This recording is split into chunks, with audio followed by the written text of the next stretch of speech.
안녕하십니까. 시효의 서진우입니다. 오늘은 2025년 세법 개정안 대환원 파티에 대해서 방송하도록 하겠습니다. 2025년 세법 개정안은 특별한 내용들은 많이 없어요. 많이 없는데 곰곰이 생각을 해보니까 다시 환원되는 것들이 많구나. 그래서 그냥 기존으로 돌아가는 거다 보니까 여기저기 정보도 많이 없고, 그래서 제가 오늘 방송 준비했어요. 오늘 방송 끝까지 시청하시면 미리 무엇을 대비해야 하고, 그리고 앞으로 바뀌는 것들에 대해서 어떻게 헤쳐나가야 할지 아실 수가 있으실 겁니다. 배당소득 분리과세, 이 부분에 대해서 우리 중소기업 대표님들이 말씀이 굉장히 많았어요. 이런 법안들이 나온다더라, 이렇게 배당 분리과세로 바뀐다더라. 그러니까 뭐 자사주나 이익소각 이런 것들을 할 필요가 없다, 이렇게 말씀하셨던 분들이 있는데, 저는 이게 중소기업에서는 좀 어려울 거라고 생각을 했어요. 왜냐면 이렇게까지 만들어주면 정말 그냥 배당으로 모든 걸 다 할 수 있거든요. 근데 정부에서 우리 세수 확보를 하기 위해서 이런 법들을 여러 가지 개정을 하고 있는 상황이에요. 그래서 보니까 고배당 상장법인으로부터 받는 배당 소득에 대해서 종합과세 대상에서 제외한다. 일단 법안이 나오기 전에는 어떻게 되어 있죠? 2천만 원까지는 분리과세로 되어 있고, 나머지 추가되는 부분에 대해서는 종합소득과세를 내게 되어 있죠. 이게 이제 상장기업들 같은 경우에는 주주 친화라고 해가지고 배당을 좀 많이 해라, 이런 식으로 법을 개정을 하는 거예요. 근데 이게 저는 시행이 될 거라고 보고 있는데, 시행이 된다 하더라도 아마 바짝 3년 정도 이렇게 하는 회사들이 몇 군데나 있을까? 라고 좀 저는 생각이 들어요. 물론 이제 나중에 이런 내용들을 좀 더 연장을 하거나 할 수 있겠지만, 일단은 3년 기준으로 잡는데, 제 생각에는 3년 정도 해보고 이게 효과가 있으면 좀 연장을 하겠지만, 그게 아니라면 뭐 폐지하겠다, 뭐 요런 정부의 좀 속내가 아닐까라고 생각을 합니다. 어쨌든 우리 비상장 기업의 대표님들은 이 부분에 대해서 해당 사항이 없다라는 거 정확하게 알고 계시면 좋을 것 같고요. 이걸 좀 자세히 살펴보면 상장 기업의 주주, 아까 말씀드렸죠. 그리고 이렇게 2천만 원 이하까지는 14%, 그리고 2천만 원부터 3억까지 20%, 그러니까 3억 초과분에 대해서는 35%, 이렇게 세금을 이제 물린다고 하는데, 이렇게 분리과세를 하는 게 대부분 요 선에서 많이 하겠죠. 그런데 이거는 이제 비상장에 대한 이야기고, 상장 기업에서는 내가 가지고 있는 주식에 대해서 그 회사가 이제 배당 금액을 결정하지 않겠습니까?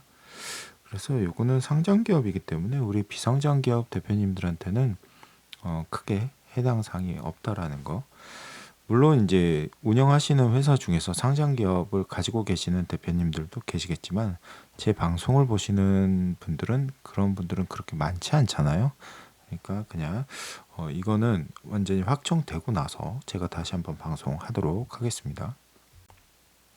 그래서 개정 취지는 어쨌든 주주 친화 정책이에요. 주주 친화 정책이고, 이제 얼만큼을 배당을 하느냐, 결산 배당, 뭐 중간 배당 여러 가지가 있겠지만, 뭐 작년에 얼마를 배당을 하고 그거보다 이제 좀 더 이하로 떨어지지 않는다라고 하게 되면 세제 혜택을 주는 내용입니다. 그래서 이거는 뭐 알고 계셔야 될 것 같아서. 그러잖아요. 대표님들이 이제 상장 기업에 투자를 많이 하고 계시는 분들은 많다 보니까 이런 부분 알고 계시면 좋을 것 같아요. 자, 이제부터 진짜예요. 여기 이제 세법 개정안 책의 이제 안내서에 나온 것들을 보면, 응능 부담 원칙에 따른 세부담 정상화라고 분명히 되어 있어요. 이거는 이 단어가 주는 의미가 있거든요. 정상화라는 거는 무조건 시행한다 라고 생각을 하시면 될 것 같아요. 여태까지 제가 매번 이제 예측하고 뭐 쭉 오랫동안 일을 해오면서 여러 가지 것들을 예상을 했었는데 대부분은 다 맞았단 말이에요. 근데 이번 것도 예상을 해보자면 다 시행이 될 것 같다라는 저의 의견입니다. 법인세 환원입니다. 기존에는 2억 이하는 10%, 그리고 2억 이상은 20%, 그리고 3천억까지는 22%, 3천억 초과는 25%. 이렇게 이제 법인세를 내는데 이 중소기업 대표님들이 법인세를 어마어마하게 많이 낸다? 요거는 아닌 것 같아요. 그래서 요 구간 안에 속해 있기 때문에 실질적으로 이렇게 1%씩 낮춰줬었죠. 그래서 이제 제가 방송할 때도 고맙습니다. 되게 대표님들께 좋아졌네요. 이렇게 말씀을 드렸었어요. 근데 실질적으로 세수 확보가 줄어든 거는 요 구간이거든요.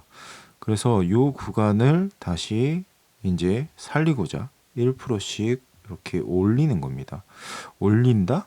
그러니까 뭐 내렸다? 올렸다? 이런 거보다는 그냥 환원이에요.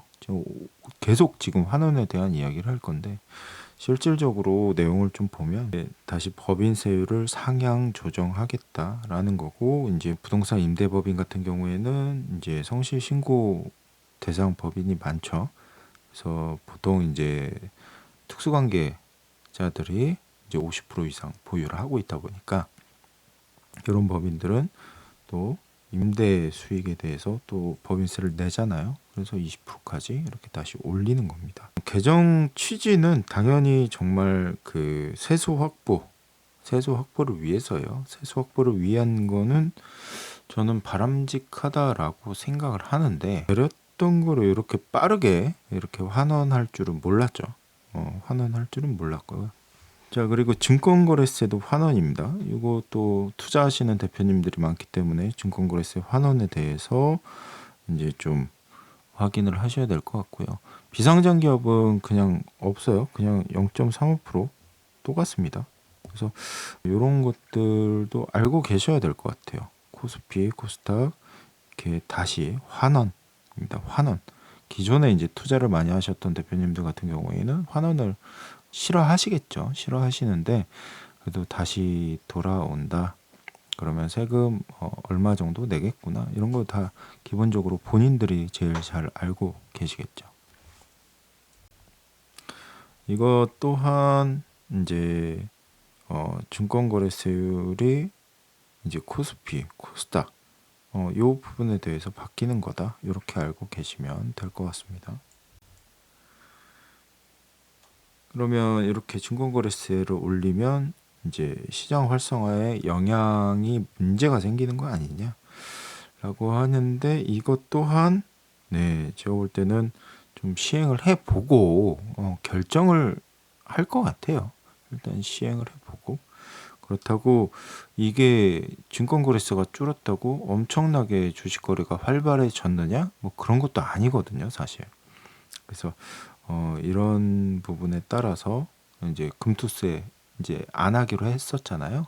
그래서 그런 부분까지 다 겹쳐져서 이제 증권거래세율을 다시 올리는 거예요. 이제 금투세가 생겼을 때 이제 좀 그걸 대비해서 내렸던 부분들을 다시 환원한다. 이렇게 보시면 될 것 같습니다. 대주주 기준 또한 환원입니다. 종목당 50억 원에서 종목당 10억 원으로 다시 대주주 기준이 이제 좀 타이트해졌죠. 이 내용도 볼게요. 자, 국내 주식에서 대주주 과세 기준. 이게 또 환원이죠, 환원. 예. 그냥 다시 돌아가는 겁니다. 그러니까 크게 이번 세법 개정 바뀐 게 없다. 뭐 많아요. 뭐 지원해주고 뭐 다자녀에 대해서 뭐 해주고 근데 그런 것도 다 소용이 없어요. 돈을 어느 정도 버는 다자녀 같은 경우에는 뭐 지원도 못 받아요. 실질적으로. 그러니까 이런 게 뭐 솔직히 부자들에 대해서 세금을 걷는 취지잖아요. 내용을 보면. 그래서 이 부분은 뭐 생각하시는 분에 따라 다르겠지만 저는 물론 세수 확보에서는 좋은 취지라고 생각을 하는데 내렸던 거를 다시 올린다라고 하는 거는 그렇게 별로 좋아 보이진 않네요. 그래서 주식 양도소득세 대주주 기준 환원이다. 그래서 50억 원으로 올렸던 거를 10억 원으로 다시 타이트하게 조정을 한다. 라는 부분입니다. 자, 이 부분은 물어보시는 대표님들이 많아요. 많은데 실무적으로 좀 보면 감액 배당을 할 수 있는 회사들이 그렇게 많지는 않다. 그러면 대부분 이렇게 감액 배당의 방송을 보고 전화하시는 대표님들 같은 경우에는 실질적으로 자본준비금이 없는 대표님들도 많고, 예.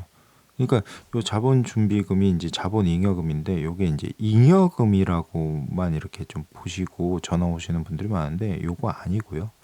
자본준비금이라는 게 있어야 돼요. 그래서 보통은 주식 발행 초과금으로 이 자본준비금이 만들어지는데 요 감액 배당에 대해서는 법이 그냥 싸그리 바뀝니다. 싸그리 바뀌어.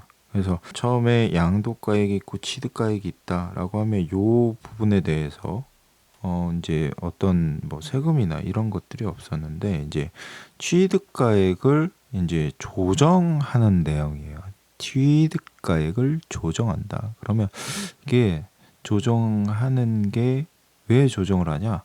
차액에 대해서 이제 세금을 물리겠다. 요겁니다. 그 내용 좀 살펴보도록 하겠습니다. 내용은 이렇습니다. 자본준비금 감액배당 과세범위 합리화라고 해서 배당소득에서 제외되는 소득이라고 있는데 예를 들어서 우리 자본준비금이 이제 100억이 있다.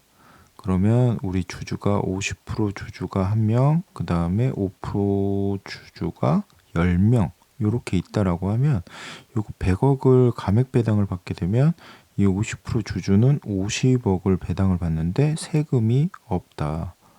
그리고 이 10명도 5억씩 배당을 받는데 어떠? 노 텍스. 네. 요런 내용이거든요.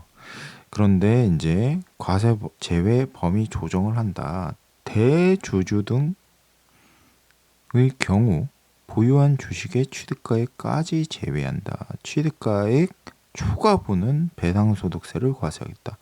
취득가액 초과분은 배당소득세를 과세하겠다. 이게 법인은 이미 바뀌어 있어요. 이미 바뀌어 있는 거고, 근데 법인 이제는 개인도 하겠다. 여기 1번 상장법인의 대주주라고 되어 있고요. 2번은 비상장법인의 그냥 주주라고 되어 있어요. 중소중견의 소액주주는 제외한다. 근데 비상장법인을 운영하시는 대부분의 대표님들은 이제 대주주거든요. 대주주. 지분율 자체가 우리 특수관계인들이 대부분 이제 보통 이제 가족이라고 표현할게요. 여기서는 특수관계인들이 이렇게 이제 대부분의 지분을 가지고 있는 경우가 많기 때문에 이런 감액배당 솔루션도 예전에는 많이 했었거든요. 뭐 지금도 이런 자본 준비금이 있는 회사 대표님들 같은 경우에는 지금이 마지막이기 때문에 좀 해야 될 것 같아요. 이 감액배당은 또 따로 한번 카테고리를 떼서 방송 준비해서 바로 좀 올리도록 하겠습니다. 마지막이니까 이 부분은 살펴보면 좋을 것 같고요. 그러면 이 취득가액 조정을 어떻게 계산을 할 거냐라는 부분인데요. 자, 다른 거 다 넘어가고 적용 사례를 볼게요. 첫 번째는 내가 처음에 취득한 평균 가액이 2만 원이다. 그러면 이 한 주당 내가 2,000원을 감액 배당을 받는다라고 하게 되면 2만 원에서 2,000원을 빼는 거예요. 예.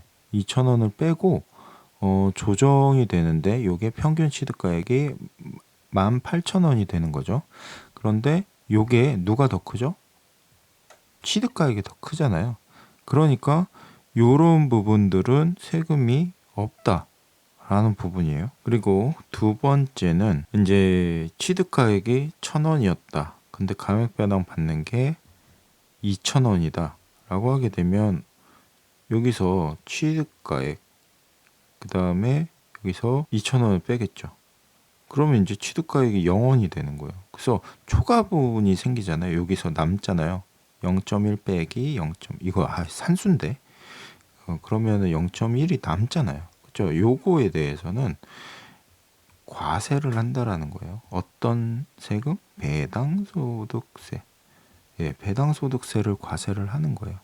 그러니까 요런 부분들은 계산이 좀 복잡하게 느껴지실 수도 있겠지만 그냥 좀 더 쉽게 제가 말씀을 드리면 내년부터는 안 된다. 네, 그냥 감액배당 세금 많이 내야 된다. 그러니까 자본잉여금이 있는 대표님들은 올해 안에 끝내셔야 된다. 요런 내용이에요. 그래서 지금 여러 가지 환원에 대한 부분과 감액배당 과세하겠다라는 부분이 또 있고요. 자, 배당 소득에 대해서 가산 조정이라는 게 있어요. 이제 배당을 받게 되면 여기서 이제 내 소득에서 이제 곱하기 그다음에 더하기 해서 가산해서 계산을 하는 거예요. 그럼 이거를 토탈해 가지고 종합소득세를 내는 거죠. 그런데 가산율 자체가 법인세가 이제 1% 올라가다 보니까 요거에 대해서 조정하는 내용이 11%로 조정을 하겠다라는 내용이 있고요. 그리고 배당 관련해서 법인들이 받는 배당 관련해서 이 부분들이 그로스업에서 배제가 된다. 그러니까 요거는 조금 복잡한 얘기가 될 수 있을 것 같아요. 배당이 법인이 배당을 받는다. 그러면 세금을 많이 낸다. 이렇게 요 정도만 생각을 하시면 될 것 같아요. 이걸 굳이 어렵게 대표님들께서 내가 뭐 배당을 받으면 얼마의 세금을 내고 어떻게 계산이 돼서 이렇게 된다. 이렇게까지 대표님들이 하실 거면 그냥 세무사를 하시거나 컨설턴트를 하시면 좋을 것 같아요. 그래서 그렇게까지 생각하지 마시고 그냥 좀 쉽게 그냥 세금이 좀 더 많아진다. 근데 그냥 우리 자연인들이 받는 배당에 대해서는 세금이 많아지는 건 아닙니다. 그러니까 오해하지 마시고 그래서 가산 조정을 하게 된다라는 부분이에요. 그러니까 우리 특정 법인에다가 배당할 때 이런 것들이 조금 바뀔 겁니다. 그리고 양도소득세 2월과세 적용 범위라고 있는데 양도소득세 2월과세가 뭐죠? 배우자한테 이제 증여를 하고 그 부동산 같은 경우에는 10년, 주식 같은 경우에는 1년이라는 시간이 지나야지만 취득가액으로 인정을 받는데 그 기간 이내에 매각을 하게 된다라고 하게 되면 애초에 증여를 해줬던 분의 취득가로 봐서 세금을 내야 한다. 요게 이제 양도소득세 2월과세인데 부동산 같은 경우에는 5년에서 10년으로 기간이 늘어났잖아요. 늘어났는데 요 부분에 대해서 예를 들어서 내가 배우자한테 증여를 받았어요.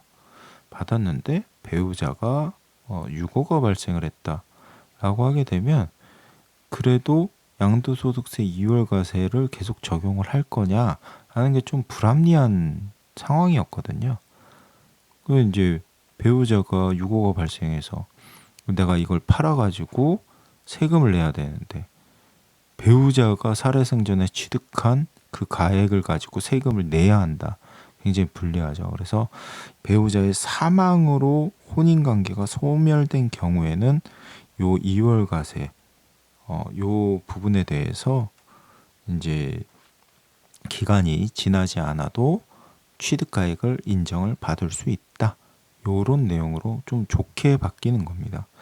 물론 누군가의 사망은 좋지 않은 거죠. 좋지 않은 거지만 이런 세제 혜택을 조금 주는 게 좀 덜 억울하겠죠. 배우자 죽은 것도 너무나 억울한데 세금까지 많이 내야 된다.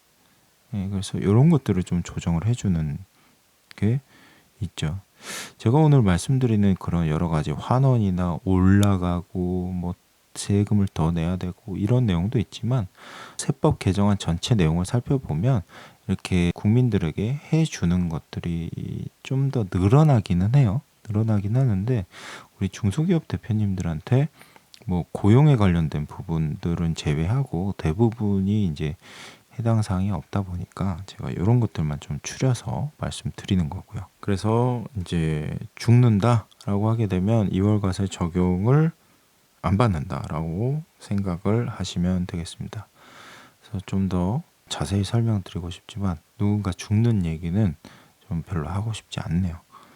그래서 2월 과세 적용 배제, 사망은 2월 과세 적용 배제, 이렇게 기억하시면 좋을 것 같습니다. 특정 법인의 증여의제 범위입니다. 특정 법인의 증여의제 범위라고 되어 있는데, 특정 법인이 뭐죠? 우리 나랑 관련된, 지배주주와 관련된 뭐 가족이 그 회사를 지배하고 있다, 뭐 이런 것들이 특정 법인이죠. 특정한 법인. 그런데 이제 증여자의 요건을 보면은 특정 법인 지배주주의 특수관계인이라고 되어 있어요. 특정 법인의 지배주주가 누구죠? 뭐 누구 정해져 있는 건 아니잖아요. 그렇죠? 내 자녀가 될 수도 있고 내가 될 수도 있고, 그래서 이런 것들 내가 나한테 증여할 수도 있는 거예요. 특정 법인들을 보면. 그래서 바뀌는 게 특정 법인 지배주주의 본인도 이제 포함이 된다라는 겁니다. 그래서 내가 나한테 증여를 하더라도 증여 의제 이런 부분들을 정확하게 계산을 하고 해야 되는 겁니다. 이제 우리 바뀌는 것 중에 하나가 그 주식을 현물 출자하는 뭐 이런 것도 있는데, 요거는 좀 복잡한 내용이에요. 대표님들께서 이런 게 좀 해당 사항이 없긴 하지만 그래도 그런 부분들이 있는데, 그런 부분들 때문에 요 본인도 좀 포함을 하는 게 아닌가라는 생각이 듭니다. 근데 이번에 세법 개정안은 정말 별게 없어요. 별게 없고 그냥 회귀한다. 제가 지난 방송에서 말씀드렸죠. 근데 이번에 보면은 그 종부세에 대한 내용이 별로 없는 것 같아요. 예, 그래서 그거는 또 언제쯤 나올까라고 생각을 해보면, 지금 이런 것들을 지금 합의를 하고 나서 아마 10월이나 11월 달쯤에 이제 종부세에 대한 내용이 막 또 다뤄지지 않을까. 왜냐, 지금 말씀드리는 이런 법안들도요, 11월 말 정도? 그 정도가 돼야지 이제 확정이 되는 거거든요. 그래서 이제 세법 개정안에 대해서는 1년에 방송을 2번 정도는 최소한 하는 것 같아요. 진짜 아무것도 없을 때 제가 한번 한 해 건너뛴 적은 있는데, 그래도 대표님들께서 그때마다 항상 왜 방송이 없어요? 이렇게 말씀하시는 분들이 계시기 때문에 제가 올해도 별거 없지만 그냥 방송을 좀 준비해서 그냥 조용조용 이렇게 주저리 말을 하고 있습니다. 그래도 감액 배당에 대한 내용과 그 다음에 배당 소득에 대한 계산 방법, 이런 것들 바뀌고 있고, 그리고 상장기업에 투자를 하고 계시는 대표님들도 많기 때문에 증권거래세라든가 대주주 기준 타이트해지는 거라든가 이런 것들은 좀 알고 계시면 좋을 것 같아요. 연말에 아마 좀 이런 내용에 대해서 좀 크게 방송을 할 것 같긴 한데, 그때는 확정이 되면 할 수 있도록 하고요. 그리고 오늘 내용 중에서 감액 배당에 대해서는 정말 올해가 마지막이다라는 부분이고, 그리고 다음 방송에서 제가 그 소각에 대해서 소각 배당에 대해서 좀 다룰 예정이지만, 실질적으로 법인은 좀 불리해진 측면이 좀 있어요. 그래서 아까 말씀드렸던 그런 배당 소득에 대한 계산 방법, 이런 것들이 좀 특정 지어져 있는데, 그 내용이 조금 어렵더라도 대표님들이 좀 알고 계셔야 되기 때문에 방송 준비할 거고요. 자, 지금 많이 덥죠. 많이 덥고 한여름 정말 동남아보다 더 더운 것 같아요. 그래서 지금 휴가도 대부분 그냥 멀리 안 나가시는 분들이 많은데, 여름이니까 그래도 너무 더운데 일만 하시지 마시고 좀 휴식도 취하시고 가족들을 한번 돌아보면서 이렇게 같이 이렇게 웃는 그런 8월 달이 좀 됐으면 좋겠습니다. 오늘 방송이 도움이 되셨나요? 오늘 방송이 도움이 되셨다면 좋아요와 구독, 알림, 댓글, 공유 부탁드리겠습니다. 시오의 빛의 서진우였습니다.